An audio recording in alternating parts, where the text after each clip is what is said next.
This is the ERP Advisor. Today's episode, ERP Implementation Case Study Series, Construction and Field Service Companies. Thank you, everyone, for joining us for today's webinar, ERP Implementation Case Study Series, Construction and Field Service Companies. Shawn Windle is our speaker for today. Shawn is the founder and managing principal of ERP Advisors Group based in Denver, Colorado. Shawn has over 25 years of experience in the enterprise software industry, helping hundreds of clients across many industries with selecting and implementing a wide variety of enterprise solutions. His podcast, The ERP Advisor, has dozens of episodes with thousands of downloads and is featured on prominent podcast platforms such as Apple and Spotify. On today's call, Shawn will continue our ERP implementation case study series by reviewing case studies for construction and field service companies to evaluate the best practices that help them reach a successful ERP go live. Welcome, Shawn. Thank you, Rebecca. And we really do have to say maybe Shawn and the team, or the team and Shawn, or even just the team at ERP Advisors, because it's definitely everybody, including Will, who's back in the office with us, which is great. So yes. Will is here. He's just hidden. He'll be handling all the back end stuff today. So that'll be really good. And I know you're in Florida. It looks pretty nice out there. Yeah, here, I can show you real quick. It's hot, beautiful buildings back there. And it's hot. Like, I don't know why we end up in Florida in the summertime, but you just kind of go with it sometimes. So anyway, here Colorado is a little warmer too, but at least the weather's been decent. There's been so many weird things going on with like tornadoes with our clients and stuff. So things kind of calmed down a little bit, but yeah. Yeah, it's been in the 90s out here. So Nice. all of us Coloradans who are not used to the heat are having a grand old time I'm just trying to make sure my plants don't die. I know Erica understands that. She has her plants, but they are suffocating outside sometimes. I have to check on them throughout the day, at least when I'm not in the office. So, hey, I'm here. That's right. That's good. That's good. There's plants in the office too. Oh, maybe you could check on mine. That'd be good. Okay. Yes. Perfect. All right. Anyways, now we can kind of dive into this topic. I know that these construction field service companies, they kind of get grouped together pretty often because I think most people perceive them as very similar companies with similar requirements. And so just to kick it off and to kind of create that distinction and some of the commonalities, they have really unique requirements and a lot in common that people just see when it comes to software. So Shawn, can you give us an overview of those commonalities? Yeah, and it is pretty wild to me to see the incline. I mean, it's like hockey stick growth of construction companies, field services companies that are taking on new solutions in really probably the last 6 years. Economic trends drive a lot of construction for sure. Same for field services. And it's pretty wild. Like you really only used to hear about an application called Timberline years and years and years ago for software for construction businesses. And I'll just talk about construction first. And then there were other applications like Coins or definitely CMIC. There's Viewpoint and a whole bunch of others that were Dexter Cheney. Yeah, Dexter. What did he used to be called? Not Dexter Cheney. I can't remember, but it's Dexter something. And they were kind of built for mid-size. Maybe some were built for larger construction companies. JD Edwards, and I was there back in the day, had a construction solution. And then I think what happened was margins went up in the construction business. I mean, that's the trend that I think we see, Rebecca, across a lot of our discussions on, wow, why are these industries buying more software right now? Well, because margins are bigger. So now instead of just investing in the next project or people or equipment, they're looking at enterprise software. Plus, there's the proliferation of enterprise software. Plus, there's Procore, and there's others that are very prevalent in the construction space. So, that's been a big change. And on the field services side, I think it's very similar because field services businesses are very driven by people, of course, people in the field doing work, using tools and equipment, and all the way from oil field services that requires daily reporting to utility services. We have several clients that provide different services for in the energy sector, not just oil and gas, but also energy, like renewables and even coal generation plants and that energy generation or electric generation plants. And so as those businesses are sort of kind of maturing, the model is maturing, where do you get more margin? Well, through automation. So you have this sort of trifecta of, economic events occurring where there's more demand for construction, for field services. There's therefore a little more margin available to invest in the business. And as the business models are maturing, there's a need to drive additional profit out. So it's been actually great. We love working with construction field services companies. I mean, we like everybody we work with, fortunately. But they're great because their needs, like you said at the beginning here, are pretty unique. Yeah.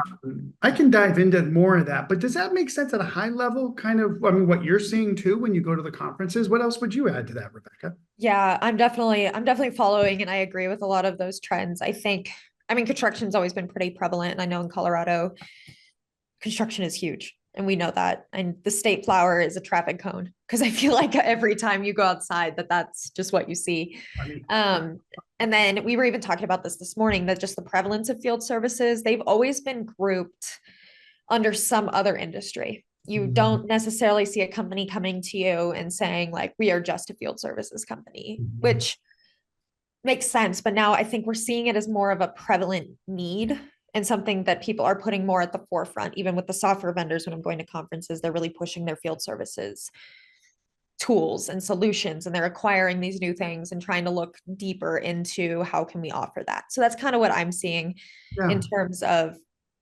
that side of it. Construction's such an old industry.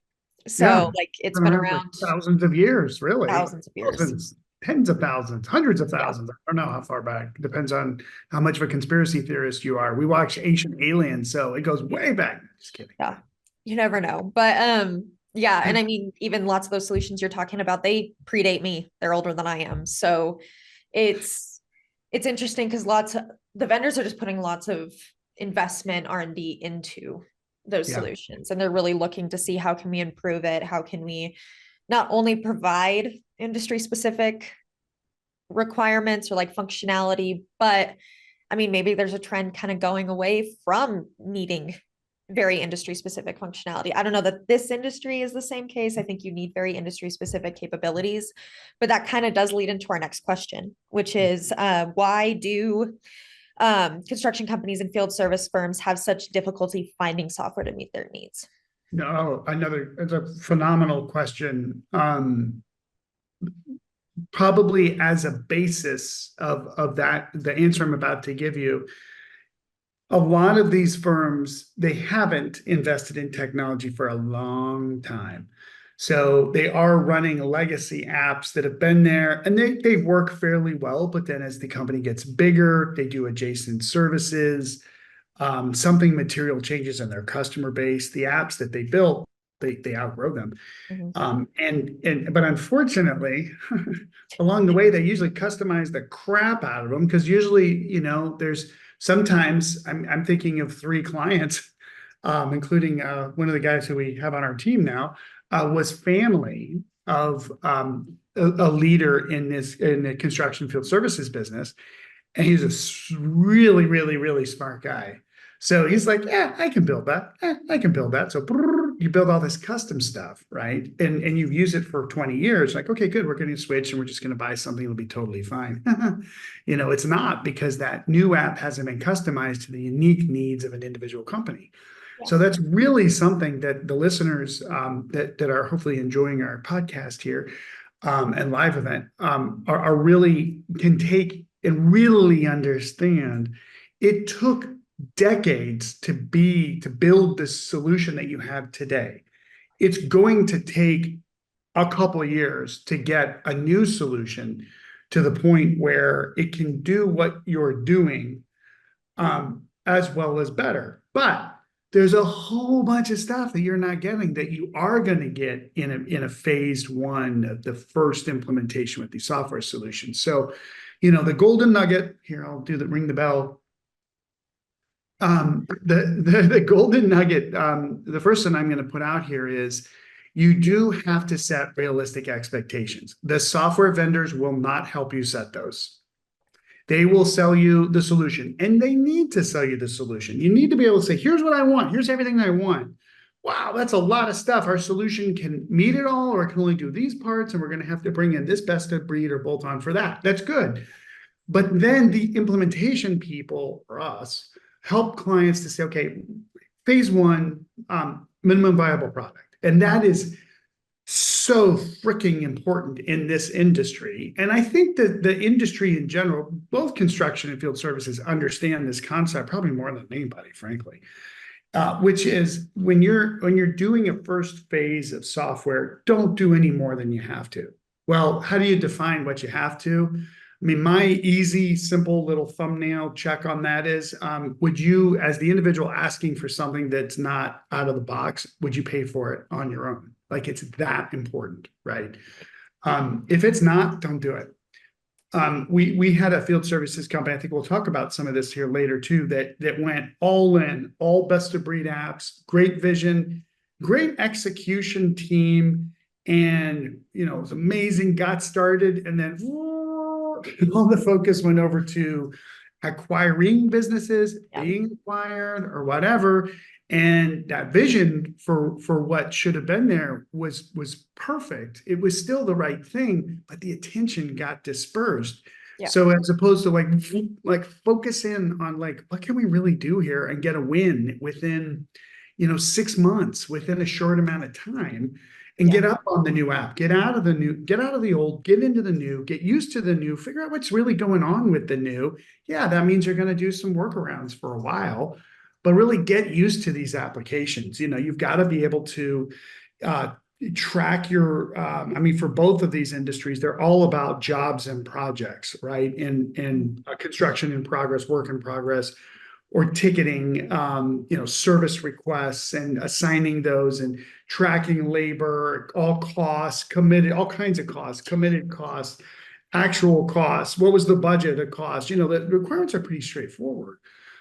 Get that all in, and then start worrying about how you're doing electronic document share, because you're probably already doing that today, and it's probably going to leave it where it is, or worry about kind of intra or inter-company workflow. And but the construction industry, even bringing in information, there's so much opportunity with technology. It just blows your mind, bless you, that if we can get a framework in place, then you can enjoy all those, the fruits of the labor later, but just get the framework in first. Yeah. And I think too, the expectations tend to skyrocket, right? When all of a sudden, oh, we're going to get acquired. Oh, and the focus starts to go somewhere else. But once you come back, you're like, well, maybe this isn't right. No, it's still right. This is still the right plan. But then people are thinking well, we need to look attractive to the acquisition. We need to be thinking about this. We need to be thinking about this. So like reining it back in. People, that's always a huge factor in these implementations. So before we dive into these clients that you keep kind of alluding to, what should a construction company or field services firm be wary of during their implementation? I think there's 3 things, and these are very specific to, again, construction field services, as very people intensive industries, right? We're relying on a lot of people and usually equipment too. So the first thing is definitely like, and I kind of said this, right, but be realistic with your goals. But it's also not just of the software, but of your people. What are your people really capable of? We've had some companies, we're not even set to talk about these guys today, but we've had some specialty contractors that they're so freaking busy that we know that go live is user acceptance test. There's no way that the team's going to spend time testing because they're just so busy, and they're usually pretty light staffed on the administrative side, which again is a huge commonality across a lot of our it's sort of energy construction, sort of natural resource sort of related building and servicing industries, is that admin is light. They're putting money into the next project or the next machine or the next, group of people or the next acquisition. They're not putting it into back office staff.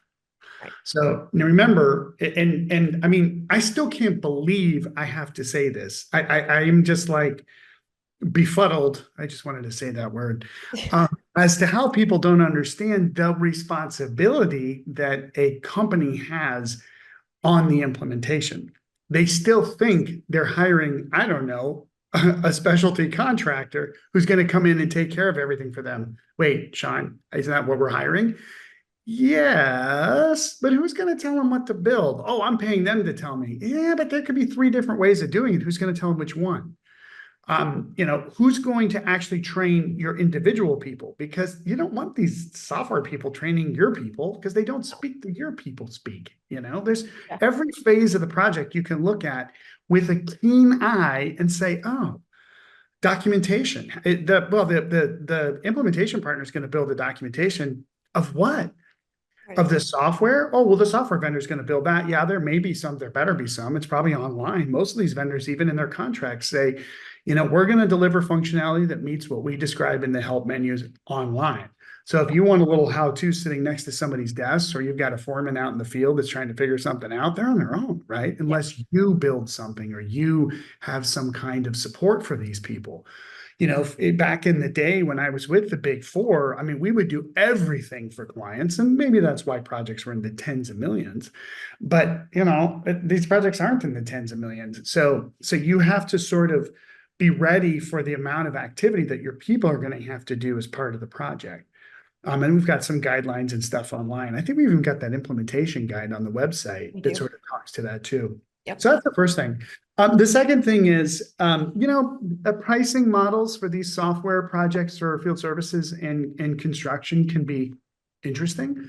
Some of the software vendors have pricing that's based off of things like your revenue, or the size of projects that you do. We have one client that's in multi-billion-dollar projects, but they're actually only 100 million in revenue. Well, they would have had to pay for the multi-billion-dollar projects that they run, but they don't make that much revenue from because they're really high up in it. So you got to watch the software costing models and the pricing. It's not very clear. I'd say the other thing to look out for, especially on the field services side, is it's very easy to get enamored by AI-driven UI, sort of like next generation stuff for your field services people to make their lives easier. I love that, right? But there's a difference between geo-tracking, which, if somebody's entering time on their phone, some apps can look at the phone and say, well, where's this person at? Oh, they're probably on this project.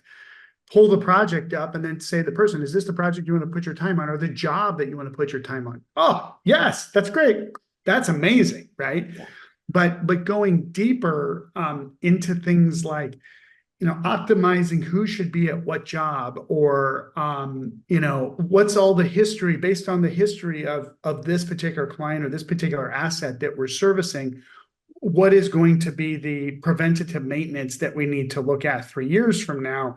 There's a lot of problems that are trying to be solved that aren't, we're just not there yet, but using AI for PM is a great idea because you get, the service tech shows up in an asset. It could be an oil rig or well that's in the middle of nowhere. It could be a plant that they have to trim trees and keep the area clean and clear of the wires, the overhead. It could be plumbing. It could be heating, electric, HVAC. We've got them all. We've worked with everybody. The ability to be on the site and the app says to you, okay, you're doing this, but they haven't had not just the maintenance, but they're, typically the turbine fails at 70,000 man hours of work and they're at 75,000. So check the turbine while you're there. Yeah. Oh, okay, cool. They go and check the turbine and it's like ready to break.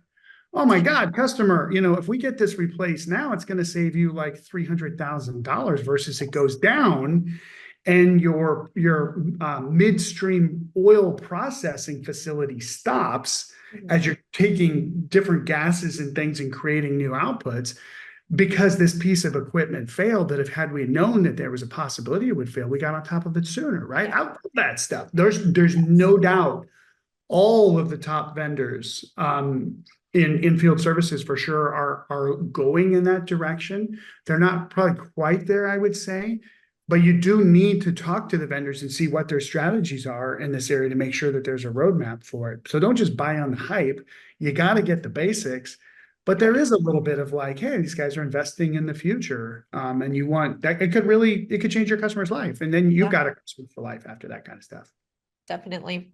And I think I read a lot about AI, I read a lot about technology, and we still are in a retrieval phase. And that's what I keep telling people. It needs the data there to actually do something with it, but it's still missing that human element where I can go in and see the context of it. And maybe I understand, even like with people, like AI is not going to understand people. And at the end of the day, nobody understands your business like you understand your business, including AI, even when they have access to all of that data. And going back to your first point, I just think people don't realize how much input they have to give, even when they have advisors like us on board. But it does help when we're there for the needs analysis selection because we have deep insight into their business. So, but it's pretty cool. Like well, we were at one of the software conferences and, it was like people were bringing up AI in every meeting. And it was literally was like, you're bringing it up, how like cheesy it is, but you're still doing it. Like, what in the world is this? It was so strange, wasn't it? That was so funny. Like, oh, I shouldn't be talking about AI, but blah, blah, but I'm going to. But I mean, we're really talking about, especially for construction and field services, there's so many transactions. Like, it's exactly what you said. You have to have the data set there, right? And then the solutions that we're recommending to our clients, they're the bathtubs that just fill up with all this data, right? This is why we've talked about before. Again, another tip to everybody listening to this, you got to find out what your software vendor's doing with their hyperscaler, their data center. Because like we're going to hopefully close it like today, a contract with a large construction management system, and they work with a very specific hyperscaler. And you could tell that it was just the discussion was disjointed between the software vendor and the hyperscaler. And you can't do that. Like, these software vendors have to have a joint conversation because the tools that the hyperscalers, it's a fancy word for data centers. The data centers have so much data manipulation and storage capabilities that the ERP vendors don't. ERP vendors write logic that you put in a piece of information, the logic runs, bloop, a new piece of information runs out. It's called transaction processing, right? All that data goes into the database. And if the hyperscaler has tools that can analyze the data quickly, can, pull together, summarize, do all these sort of like just data manipulation quickly. Now the ERP vendors, the construction management vendors, the field service automation vendors, they have the business logic. They are the ones that know if, again, there's a preventative maintenance schedule. We did the work back here, back here, back here, but we didn't do it there. Now spit that report over to somebody in customer service who gets on the phone and calls the customer and says, hey, we don't have record of you getting this done right now. I mean, I don't know about you, but I get that. I've got a couple cars and I get all these stupid like emails. Hey, was it Carfax, Autofax, some EIO fax? Somebody sends an email, says, oh, it's time for your car to get. I'm like, I just don't drive it that much. So I don't want just an email automation. I'd love it for somebody to call me and say, a car maintenance is totally different thing. Because if it goes down, anyway, we're talking machines that are running multi-billion-dollar processes that when they're down, people's jobs are going to get fired because there's multiple people and statistical process controls over all these things to make sure they don't happen. So long story short, it is important to look at the AI strategy from your construction management and your field services. Do you really care? No. Just make sure though that they're doing something. And I'll stop talking. Great. Yes. Don't get caught in the hoopla. As someone who is in marketing, I see it all the time. I mean, we have to play that game. Everybody has to play that game, but look for the transparency. And I can't tell people that enough. And you and I talk about that all the time. It's the people who are going to be honest with you. And it's not all just fluff. Like, this is what we're doing. Those are what you want to look for. Those are the partners that you want to work with. To that point, Rebecca, I have to do a shout out because I felt like Sage Intact, of all the conferences that I went to, I think they did a really good job of talking about their Copilot. Sounds familiar for an AI tool. They did a really nice job of just saying, hey, here's the simplicity of how it helps a person. We don't want to replace all the humans and replace them with bots. No, it's like, let's help people to do their jobs better, do it faster, quicker, et cetera. And that really came through. And they've got some interesting construction things. I think we've even probably done some webinars and stuff on their solutions. They're investing more in that field because they're a good place for that. But there's other construction management type apps too. But you're right. Look for practical. I think that's a good way to say it. Definitely. So, I mean, this is a field or a case study series. So now we Yeah. get to actually dive into the clients that you've been alluding to this entire time. So we're going to talk a little bit about how our own clients navigated lots of these things that you were just talking about. The first one is a 1,000+ person field service company. They were fairly sophisticated legacy applications, and they had a pretty sophisticated management team, but a more straightforward end users that were just ready to be able to use the application right out of the box. So they wanted the system engineered for end users. Let's talk a little bit about that company. What did you see from them? It was definitely, it was good. Again, another nugget for people on the call. A secret, maybe secrets from ERP advisors. We have to look at what technology you're on today to figure out what's the appropriate gradient for the future. So is it best to breed? Is it all in one? Is it hybrid? Is it cloud? Is it a platform as a service? Is it just a single instance in the cloud? Is it on-prem, right? A lot of that is driven by where you're at today. And this particular client, they had taken some okay technology. Actually, they had one system that was more advanced, and they customized a lot of it. And then they bought another business that was similar, that had some fairly sophisticated applications as well, brought those together. And that was a pretty good fit. They didn't really integrate those. It's sort of those 1 + 1 = 3. They instead decided to go to a whole new app, leveraging the sophistication of both sides to go into the new one, plus a platform for more acquisitions, et cetera, et cetera, et cetera. And it was a lot. It just took a lot. And the risk that we have with our clients, with this client in particular, is, man, they got busy, really super busy. This is what I was alluding to earlier. Ultimately, they got bought, and then they were sold. Actually, we engaged with them after they were bought, but then they were going through a sales transaction and then sort of put the project on hold, and now they're going to get bought. We're trying to figure out what they're going to do with all that stuff now, because they're encumbered with these 5-year contracts, right? So, I mean, that's the other nugget I can throw out here is, you think you want price protection, so you get in a long-term contract, guys. That might not be the right answer. I mean, some of the vendors today, we're not going to name any names, are definitely jacking up the prices on the renewals. It's true, but normally when we do those analyses, unless there's major feature functionality gaps, you still should just stick with it, because it's not just too expensive to change.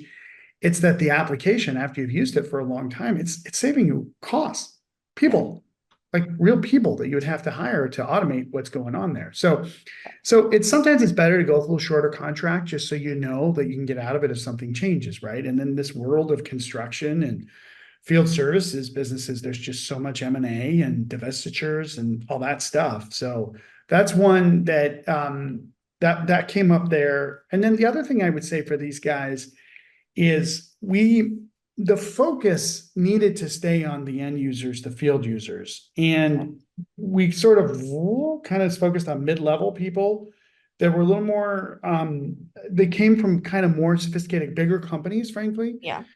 And I think at the end of the day, when I look back at it, I don't know if we really answered the question of what's it like for the people in the field. Are we going to make their life better?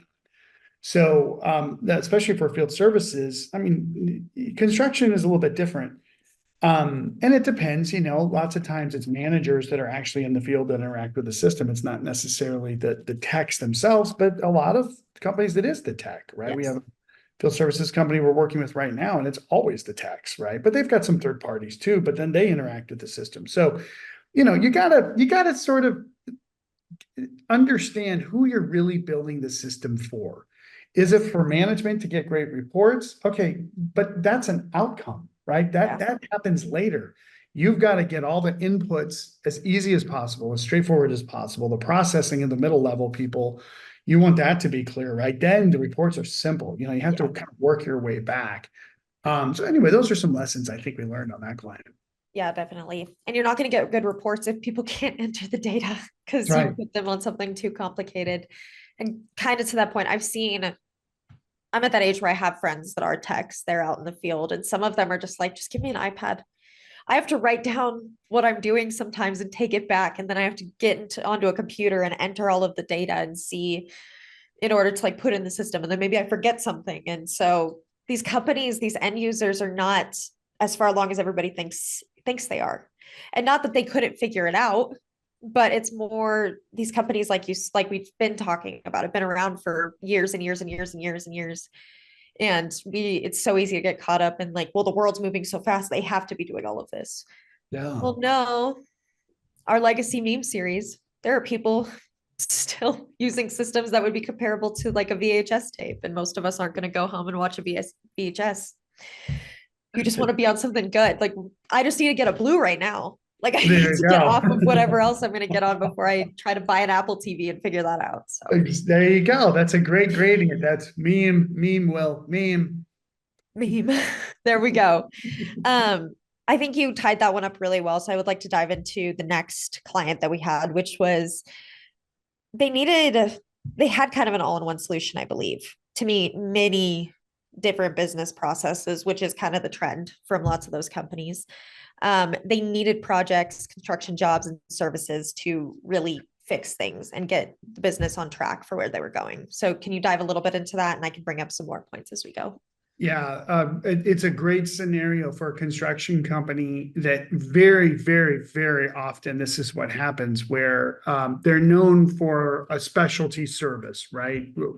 Whatever, installation of HVACs, or in this case is electrical. All of the disciplines of construction, of subcontracting, are all the exact same, plumbing, et cetera, et cetera, et cetera. What ends up happening is they end up starting a services branch. So, and it's not just go out after the job and do the blue tape and fix all this stuff. It's actually ongoing service. It's not just the warranty and maintenance, but it's ongoing maintenance. And those can be quite lucrative contracts too. Especially if you have larger customers like retailers that need different systems in their buildings serviced on a frequent basis. It could be elevators, it could be HVAC machines, whatever it is, right? Much less industrial companies that have equipment too that need to get serviced.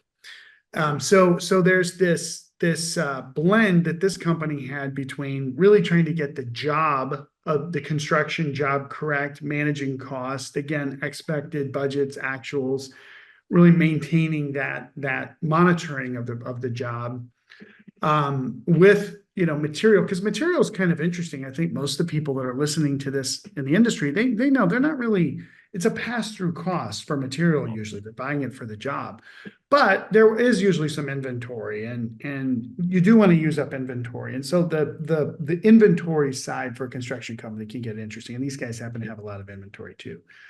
So we sort of had to step back and say, all right, do we go a best of breed and more of a kind of ERP that's more of an all-in-one or something in between? And we actually ended up more on the best of breed side. Yeah. And then did bring in some field service bolt-ons so that we could handle dispatch and service requests, service tickets, and that. That was different than the construction world. It's like two different minds build construction versus services, field services. So, but there's some great apps. I mean, IFS is one of them. Maybe SAP at the top end for sure, but they can kind of do both as well. But usually you see there's a little bit of like, which one do they do really well? And the other one's like, okay. So we went with the construction management system and then brought in a best of breed that had an integration for field services. Actually, we're going to do it again for another client that's coming up here.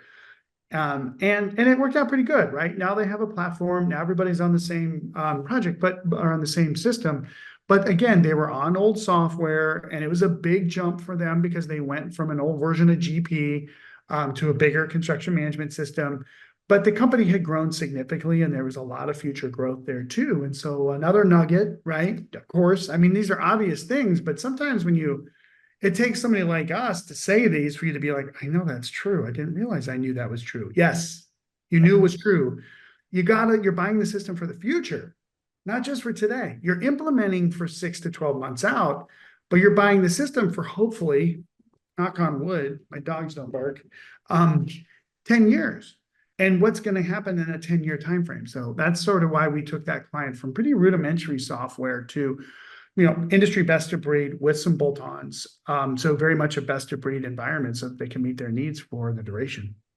Yeah, definitely. And you and I talked about kind of a unique piece to this project, which I believe they were vetting a solution that was cloud-based kind of early in their cloud adoption. I'm not sure if that's exactly what they went with, but you had said something pretty interesting about just because a tool has been around for a while doesn't mean it's necessarily matured.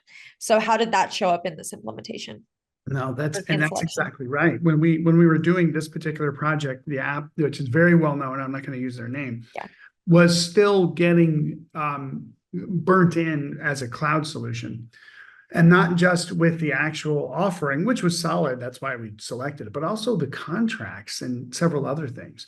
So, especially in this construction management field services, even in like field services, like Maximo's been around forever, right? Yeah.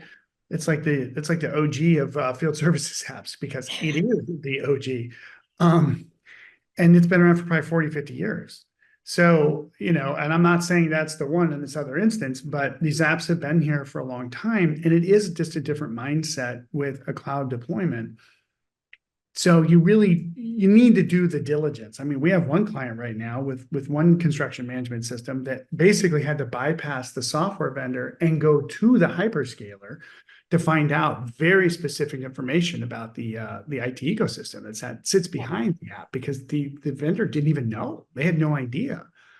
So, it is a space where either have legacy applications that are evolving their tech platforms, or you have some new apps that are coming in that maybe come in on more of a modern platform, but their functionality is not as deep.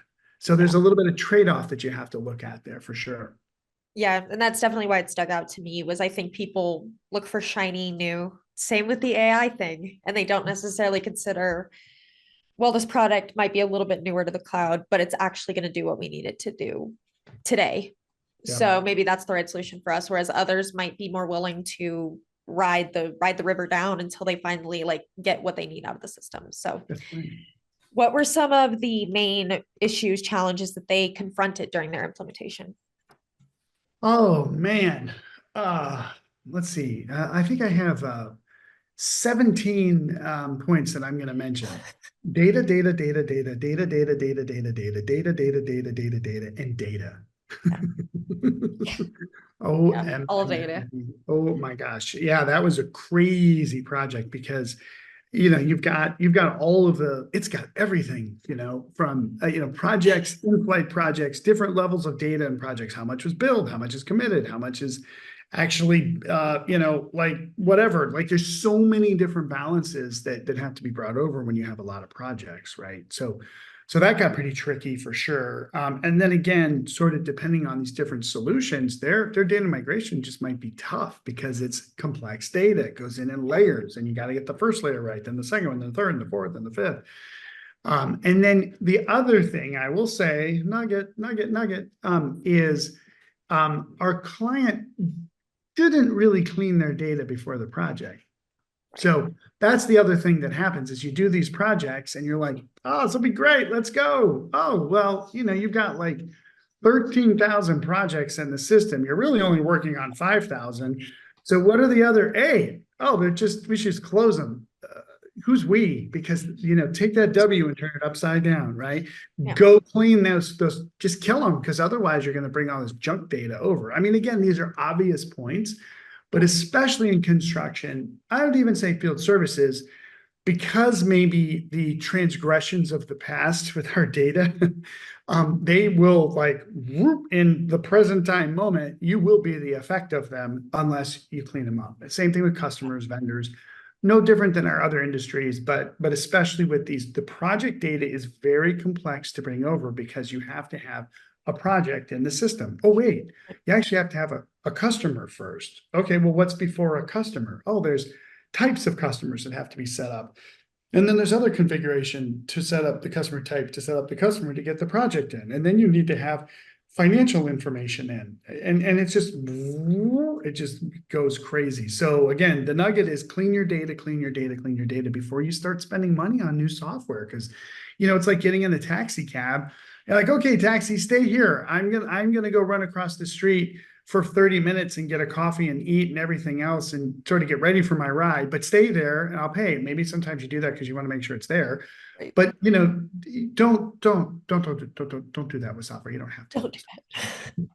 Yes. So kind of data that kind of leads into like the legacy discussion. You're leaving those behind for a myriad of reasons. This last client that we're going to talk about, they are on a very, very common construction application, very big one. We're kind of in the era of end of life for lots of these legacy applications.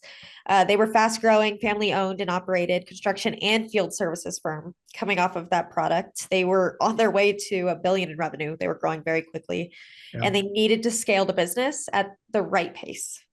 Yeah. So let's dive into what were they really looking for going into their ERP selection? Very interesting selection because we did look at a more horizontal solution, something, well, I'll just say it, like Microsoft Finance and Operations. And in that particular application ecosystem, there's vendors that focus on different industries. So we found the top vendor for construction and field services with F&O, it's called Finance and Operations. Microsoft Dynamics 365 Finance and Operations. And it was a very interesting solution because of this growth isn't just in what they do today. Like most of these sort of companies, they might do a specific service today, but then they usually are buying adjacent businesses. Like it could even be manufacturers. It could be process manufacturers. Like if the company does outside services on plants, maybe they want to buy a company that actually makes the chemicals that they're spraying on for whatever reason, right?